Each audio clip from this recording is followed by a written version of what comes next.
నా పేరు రాజశేఖర్. మత్స్యకారుల బ్రతుకు పోరాటం అనే ప్రధాన అంశం మీద ఈ యువశక్తి కార్యక్రమంలో మాట్లాడదలుచుకున్నాను. దేశీయ ఆహార భద్రత విషయంలో మత్స్య రంగం కీలక పాత్ర పోషిస్తుంది. ఈరోజు ప్రపంచ దేశాల ముందు ఈ మత్స్య రంగం దేశీయ ఉత్పత్తుల విషయంలో 2వ స్థానంలో ఉంది. ఎగుమతుల విషయంలో 4వ స్థానంలో ఉంది. ఆంధ్రప్రదేశ్ దేశంలోనే ఉత్పత్తి విషయంలో 1వ స్థానంలో ఉంది. ఈరోజు మత్స్య రంగం దేశానికి, ఈ ఆంధ్రప్రదేశ్ రాష్ట్రానికి ఒక ప్రధాన ఆదాయ వనరుగా ఉంది. కానీ గత పాలకుల నిర్లక్ష్యం వల్ల ఈరోజు ఆంధ్రప్రదేశ్ రాష్ట్రంలో మత్స్యకారులు దుర్భరమైన స్థితిలో ఉన్నారని తెలియజేస్తున్నాను. ఈరోజు మరి ఈ రాష్ట్రానికి ప్రధాన జీవన ఆధారమైన మాకు హక్కుగా భావించే మినీ జెట్టీలు, ఫిషింగ్ హార్బర్లు అనేది మా జీవన ప్రధాన ఆధారం.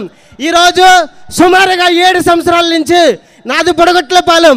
ఈరోజు ఆంధ్రప్రదేశ్ రాష్ట్రంలో శ్రీకాకుళం జిల్లాలో బుడగొట్లపాలెం ఫిషింగ్ హార్బర్ నిర్మిస్తామని సుమారుగా 7 సంవత్సరాలు పాలకులు ప్రకటన చేస్తున్నారు తప్ప అమలుకి నోచుకోవట్లేదు లేదు సార్. ఈరోజు ఈ రకరకాల సమస్యలతో సతమతం అవుతున్నాం.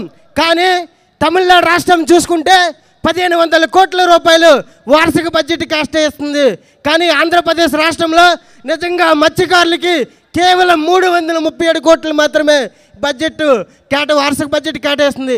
ఈ 337 కోట్లతో ఆంధ్రప్రదేశ్ రాష్ట్రంలో 9 ఫిషింగ్ హార్బర్లు నిర్మించేస్తాం, ఒక ఆక్వాలాబుల్ ఎస్టాబ్లిష్మెంట్ చేస్తాం, ఇలాంటి ప్రకటన చేస్తున్నారు తప్ప దాన్ని అమలుకి నోచుకోలేని స్థితిలో ఉన్నాం. అలాగే ముఖ్యంగా ఈరోజు వ్యవసాయ రంగంలో ఒక స్వామినాథన్ 1991లో పివి నరసింహరావు గారు, అలాగే 2022 సంవత్సరానికి మత్స్యకారుల సంఘ సంస్కర్తగా పవన్ కళ్యాణ్ గారు ఉన్నారు. ఎలా అంటే ఒక జనసేన మత్స్యకారు యువత కోసం జనసేన మత్స్యకారు వికాస్ విభాగం ద్వారా జనసేన ఉపాధి శిక్షణ కేంద్రాన్ని ఏర్పాటు చేసి మత్స్యకారులకి శాశ్వతమైన పరిష్కారం చూపించే మార్గంగా ఈ విషయంలో మూగ శ్రీనివాసరావు గారు రాష్ట్ర ప్రధాన కార్యదర్శి కూడా సహకరిస్తున్నారు.